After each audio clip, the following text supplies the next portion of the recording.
मेरा नाम मिथिलेश कुमार है।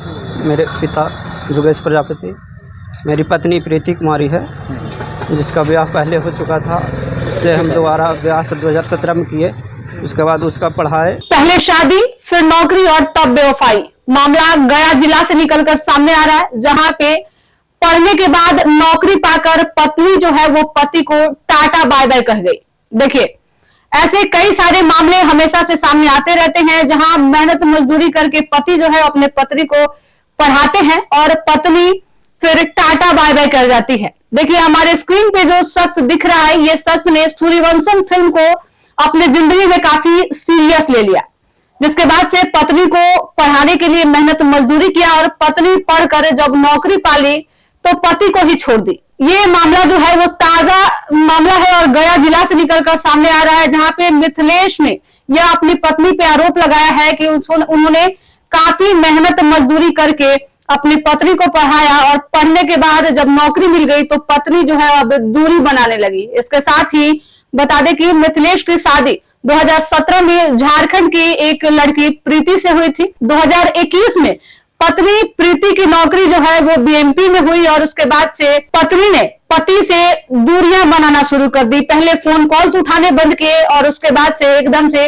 बातचीत बंद कर दी, जिसके बाद से पीड़ित पति मिथिलेश जो है वो एसएसपी से गुहार लगा रहे हैं और अपनी पत्नी से मिलने का प्रशासन से गुहार लगा रहे हैं। जिसके बाद से ये पक्ष तो सिर्फ पीड़ित पति का है। पत्नी का पक्ष अगर आप सुनिएगा तो पत्नी का कहना है कि पति उनके साथ अच्छा बेहद नहीं रखते हैं।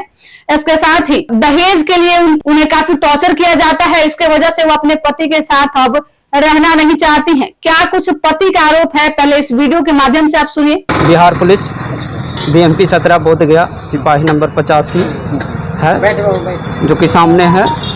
वहाँ 2-3 साल से वो आप बोलती है कि नहीं रहना चाहते हैं, मारते हैं, पीटते हैं, हम पे आरोप लगा रहे हैं, जो कि वैसा हमने उनके साथ कुछ नहीं किया। होली के टाइम वो घर आ रहे थे, हम उस टाइम पढ़ाई कर रहे थे, दरोगा की तैयारी कर रहे थे, तो उस टाइम वो बताएं कि आप भी चले आइए, आप भी चले आइए, हम भी आ रहे हैं। तो मुंगेर से आ रहे थे, हम बिहपुर थाना कटिहार तरफ से आ रहे थे। तो उन्होंने बोला कि हम बोले कि रात हो जाएगा, रुकना गया में है, तो बोले कि हम आके बोध गया में रुकेंगे। तो बोध गया में जब हम कैंप में बोले कि कैंप में रहेंगे, कैंप में वो नहीं थे, तो हम यहाँ आए तो करीब 100 लड़की लोग उनके चिन्हती थी, भैया भैया बोल के खाना वाना खिलाए। हम रात भर यहाँ रुके, जब सुबह हुए तो दूसरे के रूम पे पाए गए और कोई दूसरे के रूम पे मिले।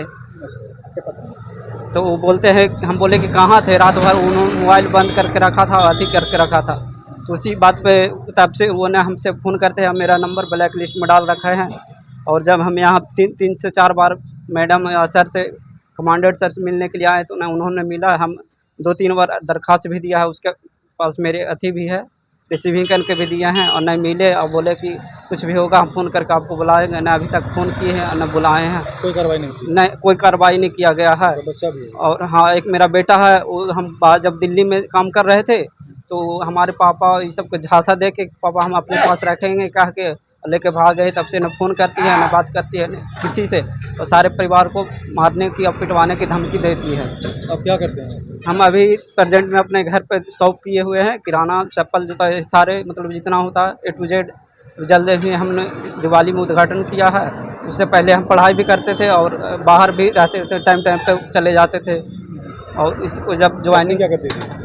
पत्नी पहले घर पे ही रहती थी। उसके पति की क्या बैठे नहीं था स्कूल से छुट्टी आपसे? नहीं, वो छोड़ दी थी पहले पति की छोड़ दी? हाँ सर। मतलब जीवित रहते? हाँ, उसके बाद उसका तलाक हुआ 2012 में। तो फिर हमारे साथ 2-3 साल रिलेशनशिप में गया में रही थी गोदावरी पे। उसके बाद परिवार लोग को पता चला तो बोले कि ठीक है, अपने ही जाती है तो कर लो शादी। उसके बाद हम लोग शादी 2017 में किए थे, डोभी मंदिर में, दोनों परिवार की सहमति से। उसके बाद अच्छा खासा ज़िंदगी चल रहा था, 2-3 साल सही रहा। उसके बाद नौकरी होने के बाद 1 साल 1.5 साल पैसा दी, उसके बाद अब 1 रुपया भी देना, पैसा लेना बंद कर दी है। उसके बाद बोलते हैं कि तू लोग के साथ कोई मेहनत किए पूरा? हाँ, तो उसके पूछे हम लोग पूरा पैसा अथी किए, खर्चा किए, 1 साल रह के दौड़वाए, 1.5 साल ट्रेनिंग में साल भर पैसा दिए। उसके बाद अब बोलती है कि कोई अथी नहीं है, हम लोग कुछ नहीं किया है। बोलती है अब मेरा बच्चा भी लेके चली गई। हम सरकार से अनुरोध करना बच्चा चाहते कहाँ रख रही है? हैं। अपने पास रखे हुए है और झूठ बोलती है कि हम पटना में रखे हुए थे, और अभी बोलते हैं कि पटना हॉस्टल में है, लेकिन ये पता नहीं है कहाँ है ना है। जो बच्चा से नहीं मिले थे? नहीं, बच्चा से मिलने नहीं दे रही है। क्या मांग करते हैं आप? हम चाहते हैं कि अगर रहना चाहती है तो आकर रहे, और मेरा नहीं रहना चाहती है तो हमें तलाक दे दे और मेरा बच्चा वापस कर दे। उसके जो संपत्ति है हमसे ले ले, हमारा है जो वापस कर दे। तो आपने सुना पीड़ित पति जो है वो किस तरीके से एसएसपी को ये बता रहा है, मीडिया के सामने अपनी बातों को रख रहा है और कह रहा है कि मेहनत मजदूरी करके अपनी पत्नी को हमने पढ़ाया और पढ़ाने के बाद जब नौकरी मिल गई तो पत्नी जो है वो दूरी बना रही है। इसके साथ ही पीड़ित पति का आरोप है कि अपने बच्चे से भी उन्हें मिलने नहीं दिया जाता है। पत्नी जो है वो फोन नहीं उठाती है। फिलहाल अभी पत्नी जो है वो बोध गया में बीएमपी में पोस्टेड है। और अब देखिए इनकी कहानी जो है वो काफी दिलचस्प होते जा रही है।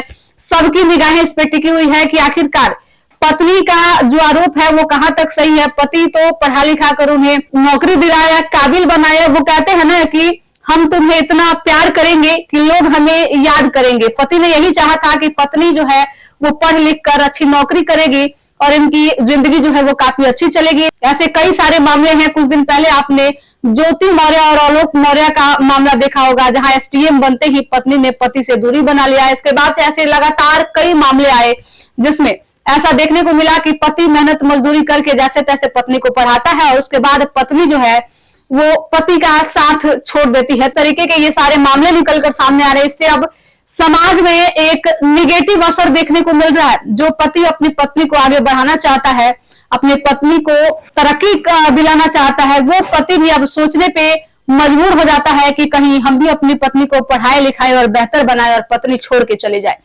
कुछ दिन पहले जब ज्योति मौर्य और आलोक मौर्य का मामला जब सामने आया था तब आपने देखा होगा कि समाज में इसका कितना बुरा असर पड़ा था। लोग जो है अपने पत्नियों के कॉलेज इंस्टीट्यूट से नाम कटवाने शुरू कर दिए थे। वहीं पढ़ाने का सिलसिला जो है वो काफी कम हो गया था। फिलहाल इस खबर में इतना ही। धन्यवाद।